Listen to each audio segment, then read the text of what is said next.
Olá, gente! Sejam todos bem-vindos a mais um episódio no ar com Elas é Assim. E antes da gente começar aqui o nosso bate-papo, apresentar a nossa convidada, eu quero agradecer a nossa parceira que está nos vestindo, a Casa das Três Meninas. Vocês já conhecem? Se vocês não conhecem, segue lá. Elas são aqui do ABC, mas elas enviam para todo o Brasil. E quem é cliente nosso aqui, quem assiste ao nosso podcast, tem 20% de desconto. Boa tarde, Dani. Tudo bem? Tudo bem? Gostou do lookinho hoje? Como é que eu tô? Adorei. Amei. Casa das Três Meninas, muito obrigada, meninas. E elas dão uma super assessoria para você que quer inovar, um look novo, aquele look para aquele evento especial. Verdade. Corre lá na Rua das Monções. Mas hoje nós estamos aqui com uma convidada especialíssima. Ela tem 30 anos, pelo menos aí, de formação. Doutora Rosana Neves, ela vai falar um assunto muito pertinente, principalmente nos dias de hoje aqui, atuais, que a gente está vivendo esse frio em São Paulo e tantas doenças alérgicas. Vamos conversar, vai ser um papo muito legal. Seja muito bem-vinda, doutora Rosana Neves. Muito obrigada, boa tarde. Agradeço estar aqui com vocês hoje. E realmente nós escolhemos um dia a dedo, né? Porque nós estamos com um clima muito ruim, nada agradável para os pacientes que são alérgicos, principalmente para aqueles que têm alergia respiratória. Então, acredito que vai ser muito bacana a nossa troca aqui. Ai, vai sim, Com com certeza. O doutor, então vamos começar já assim, olha, falando, a gente sabe que a clínica da senhora é uma referência aqui no ABC. Então conta um pouquinho da sua trajetória para quem está nos assistindo entender um pouquinho. Na verdade, eu tenho 30 anos de especialidade, né, de alergia e imunologia. E desde sempre, desde que eu terminei a especialidade, eu sempre tive um consultório, né? Muitas vezes dividido com outros colegas e sempre atendi na especialidade. Só que a especialidade de alergia teve uma evolução muito grande, principalmente no quesito de alergia alimentar, alergia a medicamento, das imunodeficiências, que são os erros inatos da imunidade, né? Que são doenças do sistema imunológico. Então, ampliou-se o conhecimento e a forma de fazer diagnóstico. Então, atualmente, nós temos que ter uma estrutura mais forte, né? Uma questão assim para dar segurança para o paciente. Então, em 2018, eu resolvi ampliar a clínica, onde nós temos as salas de atendimento, a sala de procedimento, onde nós realizamos todos os procedimentos que são pertinentes de serem realizados num consultório de alergia. Então, desde os testes alérgicos, aqueles de gotinha que os pacientes fazem, o que gruda substâncias nas costas, nós temos a espirometria e nós fazemos testes de provocação, tanto para diagnosticar alergia alimentar quanto alergia a medicamentos. E para fazer esses tipos de exames, a gente tem que ter uma estrutura de sala de procedimento adequada. Pela lei, né, pela definição do CRM, da ASBAI, que é a Sociedade de Alergia, a classificação do consultório tem que ser 3. O que isso significa? Que você tem que ter medicamentos de emergência, que você tem que ter oxigênio, material até de primeiros socorros, inclusive um desfibrilador. E uma equipe treinada, caso aconteça alguma reação mais importante, que você possa conter aquela reação alérgica em função de um procedimento que tenha a devida indicação de ser realizado. Então, assim, mas é muito prazeroso, né, essa evolução, porque hoje a gente consegue fazer diagnóstico mais preciso e dar mais qualidade de vida para os pacientes. Então, desde 2018 a gente ampliou e realmente a gente tem uma estrutura para resolver o problema dos pacientes com segurança, né? E eu acho que isso é muito prazeroso, além de ser muito bom para o paciente. Verdade. E todo mundo hoje tem alguém que conhece que precisa de indicação de um alergista nesse tempo maluco que a gente vive. 40% da população mundial, aproximadamente, tem algum tipo de alergia. E isso é uma questão que vem subindo muito nos últimos anos, né? E uma questão muito interessante disso é que a genética não justifica todo esse aumento. Então, assim, a gente brinca que a genética não te define, que apenas 15 a 20% da genética que você herda da sua família ao nascimento será responsável pelo desenvolvimento das suas doenças crônicas, como as alergias. O restante é estilo de vida e ambiente. Então, nós temos mudanças ambientais e uma mudança muito grande do estilo de vida nos últimos 50 anos, que colaborou muito para o aumento das doenças alérgicas, mundialmente falando. É porque não era assim, né, doutora? Antigamente, no Outro tempo, ar. né, era muito diferente, né? Eu lem Asma, a gente não Eu nem via lembro falar. que o meu filho é asmático. Quando ele era pequeno, nossa, eu sofria muito. Eu levava em pneumologista, em alergista. De 21 anos pra cá, muita tecnologia se desenvolveu. Mas eu lembro que uma vez eu fui num alergista, ou num pneu, enfim, nas especialidades que eu ia. E o médico virou pra mim e falou assim: olha, pro seu filho ter uma qualidade de vida boa, você vai ter que morar no Nordeste. Porque aqui onde a gente mora, com esse ar, ou você cuida, ou você faz a prevenção, não tem jeito. E uma dúvida muito frequente, doutora Rosana, das mães, eu tinha essa dúvida quando ele era pequeno, enfim, qual é a diferença, como você vai saber diagnosticar uma criança com bronquite ou com asma? Qual a diferença entre as duas doenças, doutora? É uma pergunta muito frequente, né? Todo dia alguém pergunta: meu filho tem asma ou tem bronquite? Eu tenho asma, eu tenho bronquite. Então é assim, antigamente achava-se que asma era mais grave que bronquite. Então, diante desse diagnóstico, todo mundo preferia ter bronquite, né? Exato. Mas bronquite é uma doença mais aguda que acontece em vigência de um processo infeccioso. Então, por exemplo, você teve uma infecção por vírus, uma gripe muito forte, você teve um chiado no peito, você teve um pouquinho de cansaço, foi lá, tratou com os medicamentos que são pertinentes à asma, melhorou. Você não teve mais a infecção e também ela não é recorrente. Tá? Uhum. Agora, o quadro de asma é uma doença recorrente. Então, é uma doença inflamatória, onde acontece em tosse, com ou sem chiado, com ou sem cansaço, e que ela se repete. Né? Então, as crises podem ser mais frequentes, menos frequentes, mas elas são repetitivas. Tanto é que a gente diz que a asma tem controle, mas não tem cura, mas é perfeitamente controlável. Então, essa é a grande diferença. E a gravidade, que antigamente se acreditava ser só da asma, não, depende do nível. Você pode ter uma asma leve, moderada ou grave, tá? E às vezes a asma grave é porque não está bem administrada, bem tratada. O paciente não aderiu bem ao tratamento. E quando você começa a tratar, ela se torna uma asma leve. Tá? Então, essa é a grande diferença aí entre as questões. E hoje você acha que já está desmistificando esse medo aí da asma? Porque tem a questão de, vai viciar na bombinha, e o que eu vou fazer? Esse medo mesmo de ter o diagnóstico, você é asmático, ou o seu filho é asmático. Hoje as pessoas já estão tirando esse estereótipo, esse mito aí, esse medo? É assim, o diagnóstico ele causa um impacto muito grande nas famílias, principalmente quando é em criança, né? Os pais ficam muito, assim, com medo, com receio. Do que vem pela frente. Exatamente. A gente tem a gente tem um conhecimento muito maior da doença do que há 20 anos atrás, quando seu filho foi diagnosticado, né? E a gente tem um arsenal de tratamento muito melhor também. Então, quando a gente começa a explicar o que é a asma, como ela se comporta, como é o tratamento, eles começam a captar um pouquinho, tá? Então, eu acredito que quando você consegue ter um vínculo, estabelecer um vínculo com o seu paciente e explicar, né? Porque, acima de tudo, nós somos educadores, né? O médico, ele trata, ele tem um conhecimento da doença, mas ele é um educador. Então, quando a gente vai orientando, olha, acontece assim, né? Esse medicamento é seguro, você pode fazer uso, você tem que saber identificar o início de uma crise. Enfim, quando você vai tratando, a aderência é boa. Eu acho que hoje a aderência é melhor do que antigamente, mas nas crianças ela é maior, porque os pais, eu acho que ficam com um receio tão grande que o tratamento é feito de uma forma mais adequada do que no próprio pai ou na própria mãe quando tem asma. É muito frequente eu tratar as crianças e aí os pais acabarem vindo. Então, a aderência dos filhos é muito maior do que dos pais. Eu acredito que pelo medo do diagnóstico, então eles querem seguir tudo bonitinho para que eles tenham uma vida saudável e sem limitações. Eles aderem melhor. Legal, né? E se a criança, doutora, tiver um diagnóstico precoce, ela tem uma vida normal? E com quantos anos que ela consegue fazer esses testes?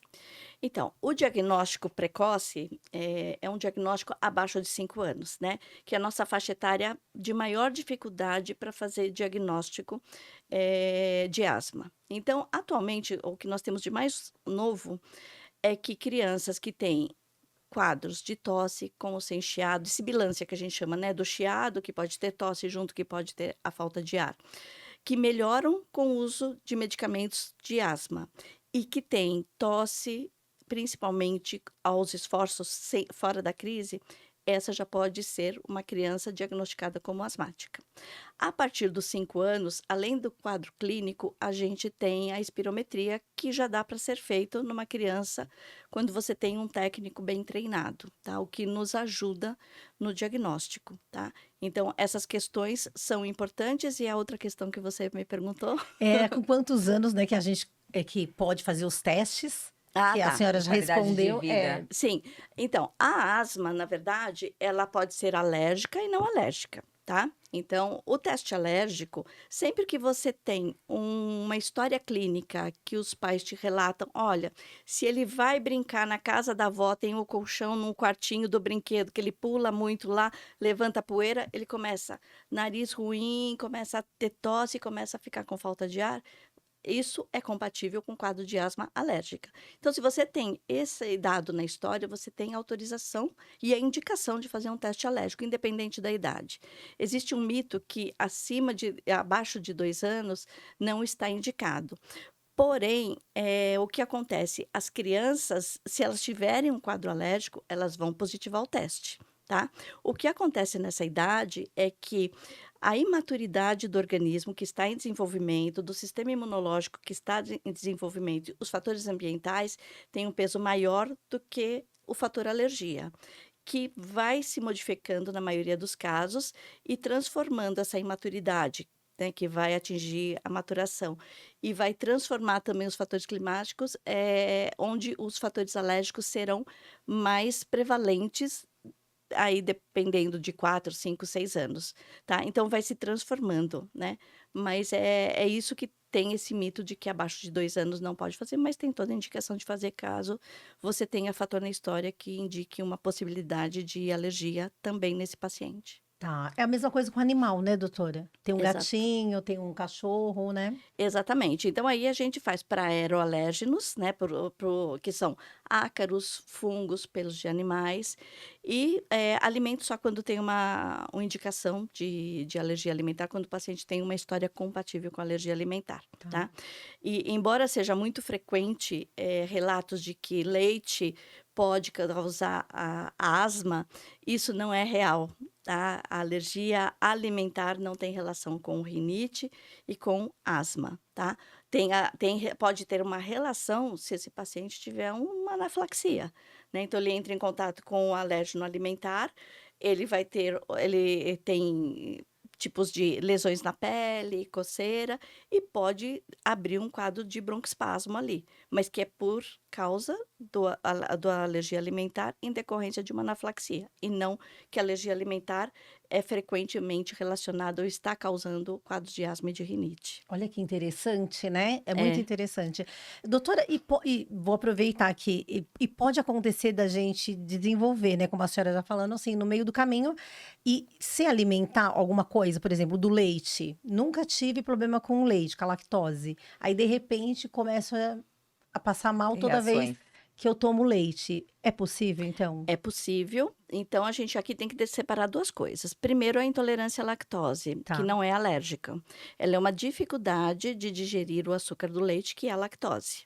E os sintomas são bem diferentes. Normalmente, quando você toma o leite, você tem uma dor de barriga, pode ter uma diarreia, pode ter náusea, e é dose dependente. Tem pessoas que tomam 1 copo de leite, né? E tem pessoas que tomam um gole golinho. de leite e já tem a reação. Tá? Então, aí você tem que dosar com cada paciente o quanto ele tolera, né? E fazer uma orientação que é diferente da alérgica.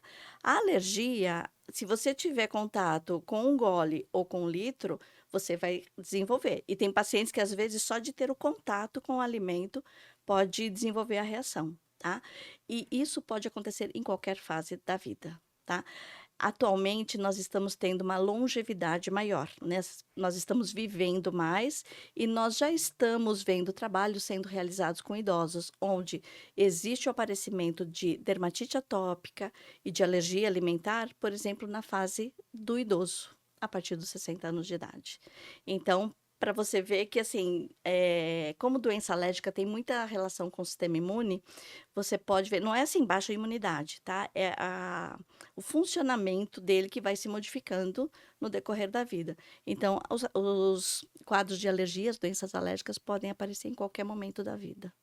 E até mudando, assim, a gente está falando da trajetória de vida, de tempo. Antigamente, a gente não via falar muito assim, tem alergia de tal alimento, tem alergia à medicação X. E hoje se é visto muito em adulto, em criança. Vamos falar um pouquinho sobre essa parte alérgica de alimentos e de medicações, doutora? Sim, eu acho que assim, primeiro que aumentou muito, né, a prevalência de doenças alérgicas vem aumentando, como a gente falou anteriormente. E o conhecimento delas também. Então, a gente faz mais diagnósticos, tá? Agora, o que a gente vê é que muitas vezes existem os dois lados, né? Paciente que já chega, excluiu o leite, excluiu, não como mais glúten, não tomo leite, chegando querendo relacionar o alimento com várias situações, que muitas vezes isso não é real. Então, como eu disse, os testes de provocação, eles podem ser realizados para fazer diagnóstico, quando a gente não consegue fazer somente com a história clínica, mais o teste alérgico, e eles são realizados também para a gente ver se o paciente tem tolerância àquele alimento. Então, por exemplo, ou vamos supor que uma criança excluiu o leite, tá? Só que a história dela não era compatível com uma alergia alimentar. Ficou excluído aí por 1 ano, né? Leite, derivados, essa coisa toda. Quando isso acontece, você pode desenvolver, elevar o número de anticorpos, chamado IgE, que é o anticorpo que faz a mediação da reação alérgica. E com isso, você tem esse aumento no nível de IgE, e mesmo que essa criança nunca tenha tido uma reação alérgica verdadeira, se ela tiver esse índice de IgE, que é o teste alérgico pelo sangue, ou tiver um teste cutâneo positivo, a gente precisa fazer um teste de provocação para ver se essa criança continua tolerando o alimento. Por quê? Porque, sabiamente, nosso sistema imunológico, ele tem um mecanismo de regulação. As células reguladoras mantêm a tolerância da maioria dos alimentos que nós ingerimos, tá? Porque uma grande parte desses alimentos tem a chance de de serem alergênicos. Só que nós temos um mecanismo de tolerância. Quando a gente exclui um alimento sem necessidade, o sistema imunológico deixa de lidar com esse alimento, tá? E ele pode perder essa tolerância por uma exclusão. Então, muitas vezes, a gente tem que fazer um teste de provocação antes de introduzir esse alimento numa criança que, teoricamente, não tinha alergia alimentar, tá? Então, muitas vezes o diagnóstico não é conclusivo. Você tira o alimento da criança sem ter feito o teste correto. Às vezes, como eu disse, muitas vezes chegam crianças para a gente que, pela asma, pela rinite, às vezes de difícil controle, eles excluíram alguns alimentos, tá? Às vezes faz teste e está um pouco alterado o teste, então fala assim, olha, vamos excluir o leite, o ovo, porque é isso que não está deixando a sua asma e a sua rinite controlarem, tá? Só que não tem essa relação. Muitas vezes a asma e a rinite não estão controladas, porque o tratamento ainda não está sendo de forma adequada, tá? E um teste alérgico isolado, sem sintomas de alergia alimentar característicos, não faz diagnóstico de alergia alimentar. E quais são os sintomas que nos faz pensar numa alergia alimentar? Né? O paciente come o ovo. Meia hora depois, ele começa a ter manchas na pele, coceira, ele pode ter vômito, ele pode sim ter uma falta de ar aguda, um nariz que tem sintomas de forma aguda. Ele não come, ele não tem. Tá? Então, essa é a característica de uma alergia alimentar, que é IgE mediada, ou seja, acontece rapidamente após o contato com o alimento e é aquela que o teste alérgico avalia. Então, a gente só pode concluir um diagnóstico de alergia alimentar quando a gente tem o histórico, a história clínica, que é condizente, que nos faz pensar numa alergia alimentar. Aí a gente faz o teste alérgico, tá? O teste alérgico foi positivo, a gente fecha esse diagnóstico. Tem casos que a gente não consegue fechar? Tem, né? Então, o paciente comeu um camarão e achou que a coceira na garganta, teve alguma coisa, que ele se sentiu ali com sintomas de alergia que às vezes nos deixam na dúvida. Então a gente faz o teste é negativo. Você fala, bom, eu tenho que ir para frente, né? Então aí eu posso pensar num teste de provocação para ver se realmente ele é alérgico ou não e com os tipos diversos camarão, tá? A gente faz normalmente com os três, né? O pequenininho, o rosa e aquele maior. E porque são proteínas diferentes que podem reagir ou não. Então, mesmo entre um alimento, às vezes você pode ter Variação. variação do alérgeno que está presente em cada um. Por exemplo, os camarões, tá? Então, não é tão simples assim a gente excluir um alimento sem um diagnóstico adequado. E o legal é que na sua clínica vocês fazem todos os testes e, inclusive, tem todo o suporte, né, doutora? Igual você estava falando, tem toda a estrutura e o suporte caso a pessoa venha a ter alergia e precise de alguma coisa ali de Emergência. pronto, emergência. Sim, tem que ter toda essa estrutura. Nós já tivemos alguns pacientes que a gente provocou e começaram a fazer uma anafilaxia. E aí você segue todo o cuidado, todo o protocolo, né, da emergência, e aí você retira. Alguns pacientes, principalmente com medicamentos, a gente não faz na clínica, tá? Tudo que é pertinente, que a gente coloca numa tabela de risco, né? Tem um risco maior que a gente pode ter uma dificuldade de controlar, que a gente pode deixar esse paciente em maior risco, a gente vai ter que transferir para um hospital, com isso a gente perde tempo, a gente encaminha para o hospital para fazer. Tá? Então, não são todos os testes de provocação, principalmente com medicamentos que a gente faz na clínica. Aquilo que é possível, dentro do grau de risco que a gente tem e tudo, aí a gente faz com toda a estrutura, porque se esse paciente reagir, a gente tem como controlar. Doutora, e assim, o emocional, a senhora acha que tem relação? Se a pessoa está passando por um momento dela desenvolver, de crise, aí dela desenvolver? Na verdade, eu digo que o aspecto emocional, ele sempre vai acentuar as nossas fragilidades, né? Então, tem porque o organismo está ligado, né? E hoje em dia já tem até trabalhos que demonstram a conexão cérebro, sistema imunológico, sistema endócrino. Então, tem sim, ele não é a causa. Assim, eu tenho asma porque eu sou ansioso. Não, você tem asma por todas as questões que são pertinentes ao desenvolvimento da doença e a questão emocional é um gatilho.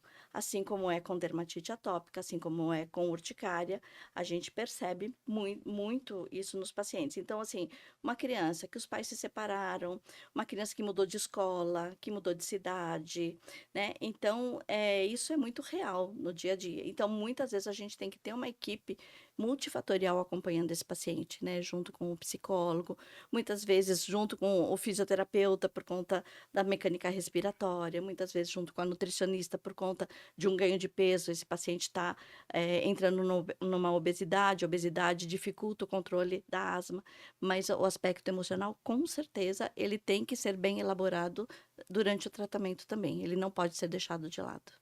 E quais, assim, alguns sinais que a criança pode ter, ou mesmo o adulto, onde a mãe deve se preocupar e levar num especialista, assim como vocês atendem na clínica, para ter o diagnóstico que a criança é asmática? Uma tosse? Quais alguns sinais que a mãe pode estar ali já verificando e tratar antes da criança ter uma crise, doutora? A tosse é um sintoma muito frequente, muito comum na criança. É muito frequente chegar a criança nos procurarem na clínica. Ah, meu filho tem tosse, tem tosse, tem tosse, que nunca vai embora, que é muito frequente. Eu dou remédio, alguns melhoram, outros não, tá? Então, a tosse em criança, a gente tem que ficar atenta, tá? Se não for aquela tosse que você tem junto com o resfriado, passou o resfriado, às vezes dura um pouquinho mais, vai embora, vai ter de novo, ela tem que ser avaliada, porque a tosse na criança pode ser a única manifestação de um quadro de asma, que a gente chama de tosse, asma tosse variante, onde a tosse é o sintoma principal. Isso acontece principalmente na criança, pode acontecer no adulto também, mas a criança tem isso com maior frequência.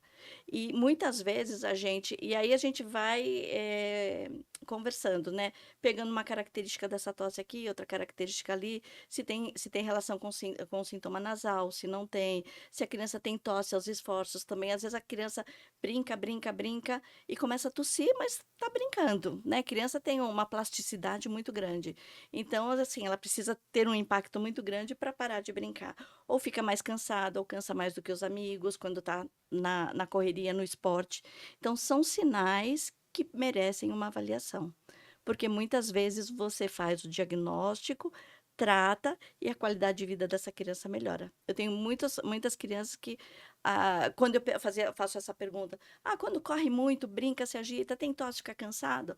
Aí a mãe falou assim, mas ele não gosta muito de brincar, assim, de se agitar, ele é mais quietinho para brincar. Quando você começa a tratar, a criança muda o comportamento. Então, assim, ele era mais quietinho para brincar, porque ele não aguentava, então ele Não se preferia sentia bem. Ai, que dó. não entrar. Gente, que dó. Então, é muito frequente. Nossa, é outra criança agora. Então, assim, isso pra gente é muito prazeroso, né? Mas eu imagino pra criança, É. né? Então, tem alguns sintomas, assim, que a gente tem que ficar de olho. Muitas vezes a gente tem que tratar a rinite, porque a rinite é um gatilho de crise de asma muito importante. Se o nariz não tiver controlado, muito provavelmente você vai ter crise de asma com maior frequência.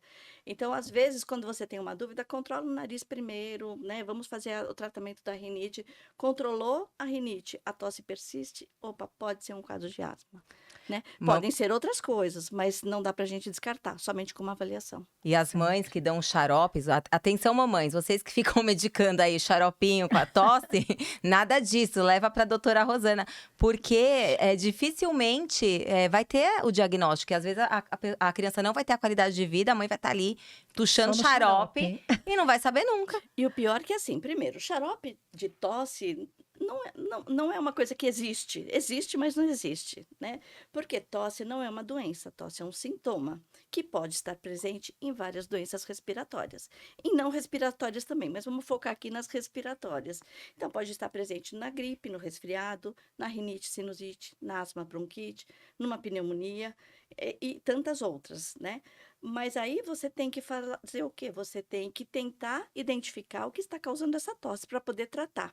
E é muito frequente o uso de corticoide, xarope. Como ele é muito prescrito, as mães já acabam usando. E melhora porque melhora a inflamação. A asma é uma doença inflamatória, as doenças alérgicas são inflamatórias. Então, você vai usar um corticoide, você vai ter uma melhorinha ali, né, momentaneamente, depois volta. E com isso, você vai postergando e vai dando corticoide, que vai interferindo em outras Outras questões, não vai tratar o que precisa ser tratado, né? E aqui, assim, falando do corticoide por via oral, tá? Porque o corticoide inalado, que é o que a gente usa normalmente para prevenir crises, ele tá bem indicado por um uso até mais prolongado. Mas, assim, xarope de tosse não é um medicamento que deve ser administrado, e se tem a tosse persistente, deve investigar a causa, porque a gente precisa tratar a causa da tosse para resolver o problema que incomoda tanto o paciente quanto os pais, né? Por isso que é importante, né, doutora? Sempre procurar um profissional, um especialista, né? Sim, sim. E vamos falar agora, doutora, das vacinas. As vacinas, elas são usadas em que caso? Então, a vacina de alergia é um tratamento que nos ajuda muito também. Eu falo que elas dão qualidade, elas resgatam a qualidade de vida do paciente, mas tem as suas indicações. Então, se o paciente tem uma rinite alérgica, uma asma alérgica, aquele exemplo que eu dei, vai na casa do avô, da avó, pula no colchão, levanta a poeira, aí tem lá, coça o nariz, o olho, começa a ter crise de tosse, chiado, ou mesmo às vezes um PET, né? A criança não tem às vezes, mas vai na casa do amiguinho, ou do tio, da avó, que tem um gato, que tem um cachorro, e entra em crise. Então, toda vez que isso acontece, que a gente faz o tratamento com medicamentos, e a gente controla parcialmente, ou a criança fica controlada enquanto usa o medicamento, e depois volta, que a gente suspende, volta a ter sintomas, e ela tem testes positivos para ácaros e até para epitélios de animais, ela tem indicação sim de fazer imunoterapia, que é específica, que é a vacina de alergia, tá? Porque a gente vai dar para o paciente aquilo que ele é alérgico, em concentrações pequenas e crescentes por um longo período, com o objetivo de torná-lo mais tolerante àquilo que ele é alérgico. A gente modifica a resposta imunológica dele. Então, o alérgico ele tem uma resposta exagerada, né? Ele entra em contato, ele espirra, ele coça, ele tosse. Essa é a característica da resposta, da reação da alergia. Quando a gente faz a imunoterapia, a gente modula essa resposta. Então, ele não vai reagir de uma forma tão intensa e vai controlar melhor a longo prazo e sem usar tanto medicamento e sem entrar em crise. Não tem uma cura, mas tem uma melhora muito significativa, muito. Além do estilo de vida e tudo que a gente está falando. Mas, Exatamente. doutora, existe algum plano de ação, as mães que têm os filhos asmáticos ou o adulto, enfim, com esse tempo que a gente vê que tá todo mundo no hospital, muita gente com crise e pneumo e tudo mais. Existe algum plano de ação preventiva nesse tempo ruim que a gente está, de inverno, de outono, de qualidade do ar, para as mães já adotarem antes da crise? Toda doença alérgica, na maioria das vezes, a gente precisa ter um plano de ação, orientar, que nada mais é do que orientar o tratamento da crise, porque são doenças crônicas, a gente controla, mas pode acontecer uma crise. Então, por exemplo, a asma é uma coisa muito importante que eu sempre oriento os pacientes do medicamento que alguns deles têm que usar continuamente por um período e do que fazer quando entrar em crise. Então, a primeira questão é assim, saber identificar a crise do seu filho. Eu trabalho muito isso com os pacientes no consultório, é falar como começa a crise do seu filho. Né? Porque muitas vezes os pais dizem, ficou cansado, eu levei para o pronto-socorro. Né? Mas como aconteceu antes dessa etapa do cansaço? Começou com tosse. Começou com tosse seca ou com uma tosse seca, repetida? Sim, repetida. O nariz tinha sintomas? Alguns sim, alguns não. Então, a partir do momento que você tem a identificação do início da crise, que na maioria das vezes é por uma tosse seca, o paciente deve estar orientado a executar o plano de ação. É claro que, assim, eu estou falando aqui de uma tosse seca para um paciente que está acompanhado e com devido diagnóstico. Não é toda tosse seca que vai usar medicamento de asma, tá? Mas para o paciente que é asmático, então, qual é o medicamento que eu uso? É esse. Eu não melhorei, eu evoluí, eu piorei. Então, você vai para o segundo passo. Vai para o terceiro passo. Não melhorou? Aí sim você vai para o pronto-socorro, né? E até assim, a orientação do uso de oxímetro, que ficou muito frequente depois da pandemia, né? Muitas vezes o uso não é tão adequado. Então, orientar de como deve ser feito o uso, para ter muita cautela, tanto principalmente quando baixa muito, para ver se está direitinho, e avaliar como está o quadro clínico da criança. Então, esse trabalho que é feito, né, com o médico especialista junto dos pais, eu acho que assim, esse vínculo que a gente acaba tendo é muito importante para eles saberem o que eles devem usar, identificar o início da crise, o que usar e quando ir para o pronto-socorro, porque algumas vezes terá que ir para o pronto-socorro porque não vai segurar mesmo, tá? Isso pode acontecer. Eu mesmo já corri com meu filho no pronto-socorro. E às vezes vem a Acontece. crise no meio da madrugada, enfim. Por isso que a parte de educação que vocês, como médico, têm esse relacionamento com os pais é importante para eles aprenderem, ó, a partir daqui eu posso confiar, vai ter a melhora, ou preciso correr no pronto-socorro. Agora, doutora, vamos falar um pouquinho, a gente sabe que tem que ter todo esse respeito de fazer o tratamento corretamente. A gente falou do medo da bombinha e tudo mais. Agora, sobre o desmame, para as mães ficarem tranquilas, sobre o desmame das bombinhas, fazendo periodicamente, fazendo como tratamento preventivo, existe uma porcentagem, né, doutora, que 96%, 94% da asma, ela é controlável a partir de certa idade, com uma qualidade de vida. Então, para as mães não terem esse medo de, eu vou ficar realmente refém da bombinha. Vamos falar um pouquinho do desmame. Isso é uma coisa muito frequente também, todo dia a gente vê na clínica. Então, é assim, primeiro, feito o diagnóstico, a gente vai avaliar se precisa usar medicamento diariamente, uma bombinha diariamente, para prevenir crises, ou se vai usar somente medicamento de crise. Quando é necessário usar o medicamento de controle, que a gente chama que na maioria das vezes é um corticoide inalado, com um broncodilatador, a gente vai usar por um período. 3 meses, 6 meses, um ano, até a gente perceber que essa criança está estabilizada, né? A partir do momento que ela estiver estabilizada, a gente vai fazer um plano de tentar diminuir e até suspender. Então, não é toda criança que vai usar bombinha, um medicamento inalatório a vida toda, né? Ou por longos anos, tá? Mas esse desmame ou a suspensão, ela tem que ser supervisionada. É uma coisa que eu falo todos os dias para o paciente. Quando a gente vai suspender, é sob supervisão. E aí é uma questão de estarmos fazendo o trabalho juntos, né? Porque os pais me falam como está a criança, né? Se está correndo, brincando, jogando bola, se toma sorvete, se vai para a piscina, enfim, faz tudo e não tem crise usando o medicamento. Se é uma criança maior, prova de função pulmonar está ok, rinite está controlada, estamos numa temperatura melhor do que esse momento, né? Estamos na primavera, no verão, vamos diminuir, tá? E essa parceria é muito importante porque é uma decisão compartilhada, né? Porque tem pais que, assim, não gostam, têm muito medo, não gostam já do medicamento alopático de um modo geral, então é uma decisão compartilhada. Eu digo que eu oriento, né? Eu faço o diagnóstico, eu faço a orientação e a gente compartilha aí qual vai ser a decisão deles, tá? Eu coloco todos os riscos de fazer, os riscos de não fazer, e a gente compartilha isso, tá? A mesma coisa que a supervisão, ela tem que ser compartilhada, porque daí, assim, você diminui um pouco o uso do medicamento, você diminui a dose. Aí, daqui 2 meses, mais ou menos, você avalia essa criança. Ela continua fazendo tudo, sem ter sintoma nenhum, o nariz continua bem, a espirometria continua ok, beleza, a gente consegue continuar diminuindo para tentar suspender. Agora, é muito frequente também, principalmente no verão, né? A criança veio assim, setembro, e vai voltar em dezembro, janeiro. Quando chega, suspendi. Ele estava ótimo, doutora. A gente resolveu suspender, ele continuou ótimo.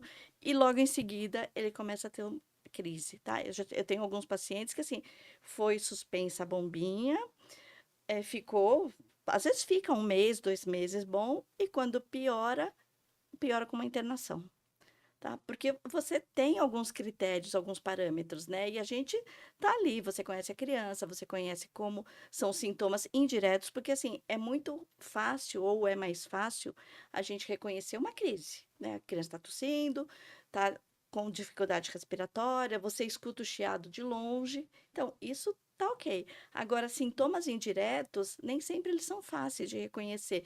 E às vezes os pais não ficam atentos, até porque, assim, Tem são conhecimento. pais, né? Eles são pais. E a ansiedade de ver a criança bem, sem remédio, é muito grande, o que eu também entendo perfeitamente. Mas a gente tem que ter critério para que seja uma retirada benéfica e não que a gente, sabe, cause um trauma nessa criança, né? Doutora, e a senhora como médica, tem alguma dica? Já que a gente está falando em dicas, vamos lá. Tela e criança, né? Como que é aí? Dá uma dica para os pais. É muito complicado isso, né? É complicadíssimo. E cada vez mais a gente tem visto trabalhos que mostram que ela é muito mais maléfica do que benéfica, né? Então, desde a questão da criança já ter uma atenção muito grande e dispersar totalmente do ambiente, né? E o ambiente faz parte do desenvolvimento neuropsicomotor da criança em todas as idades, né? Do risco daquilo que ela está vendo para as crianças maiores e de alterações de acuidade visual, né? Eu tenho colegas oftalmo que têm visto cada vez mais a incidência de alterações visuais nas crianças de forma precoce ou de forma mais acentuada em função da tela. Então, a tela, ela é totalmente contraindicada, vamos dizer assim. É claro que a gente entende que no dia a dia existem algumas situações, mas que ela seja usada o menos possível, o menor tempo possível. Não é cabível uma criança de 2, 3, 4, né, anos ficar com um celular na mão, achando o que ela quer ver, o que ela quer assistir, brigando quando tiram da mão. Isso é muito frequente no consultório, né? Às vezes a criança quer ver, não quer sentar para examinar porque não quer parar de jogar, né? Então, isso não é cabível, porque você tira referências que são boas da criança para dar referências que não são adequadas, né? Então, tem o comportamento e tem o lado de deficiências que também vai alterando, né?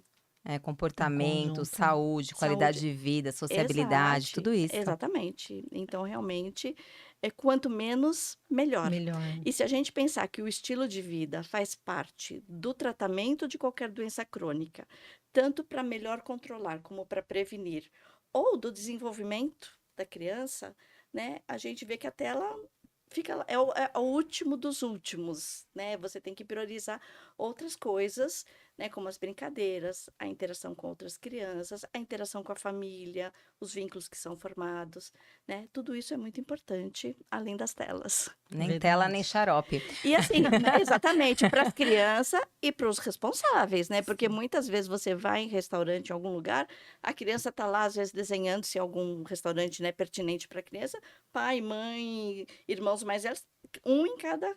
O exemplo arrasta. Exatamente. Então, assim, ele ensina mais do que a sua fala, né? Exatamente. Então, a sua posição, as suas atitudes é que vão educar seu filho. Maravilha, doutora. Obrigada pela aula. Deixa ali olhando para aquela câmera onde fica a sua clínica, com toda essa especialidade, toda essa estrutura, onde o pessoal te encontra, seu Instagram, suas redes. Deixa lá para o pessoal te encontrar. Ah, então tá ótimo. Bom, a clínica fica na Rua Catequese, a Clínica de Alergia Rosana Neves. Estamos na Rua Catequese, 725, sala 5251. Temos o Instagram, rosananeves.clínica de alergia, onde a gente leva a maioria dessas informações que nós colocamos aqui hoje. E o nosso objetivo é sempre fazer a diferença na vida dos nossos pacientes. Ai, doutora, muito obrigada, viu? Imagina, eu que agradeço o convite. Foi muito bom esse Muito bate-papo. Espero que tenha sido proveitoso. Aí o pessoal não vê a hora de assistir tudo, principalmente nos dias de hoje. Obrigada por todo esse conhecimento repassado. Parabéns pela clínica, por toda essa Obrigada. estrutura, onde traz mais confiança ainda para os pais levarem os seus filhos até eles se tratarem, porque você tem toda a estrutura e especialidade. Parabéns. Muito obrigada. Obrigada aí pela oportunidade. Obrigada, doutora. Vocês já sabem, hein, gente, onde procurar a doutora Rosana aqui em Santo André, na clínica dela, com toda essa estrutura. Ao invés de você ter que sair para fazer um teste, ali você encontra tudo com os especialistas. Isso mesmo. É isso mesmo, gente. E se você também tá querendo vir aqui contar, vem contar sua história pra gente, de repente sua transição de carreira, de repente aí uma história inspiradora, né, Dani? Vem nos inspirar. Segue as nossas redes sociais. Estamos no YouTube, no TikTok, no Instagram, porque com elas Com elas é assim.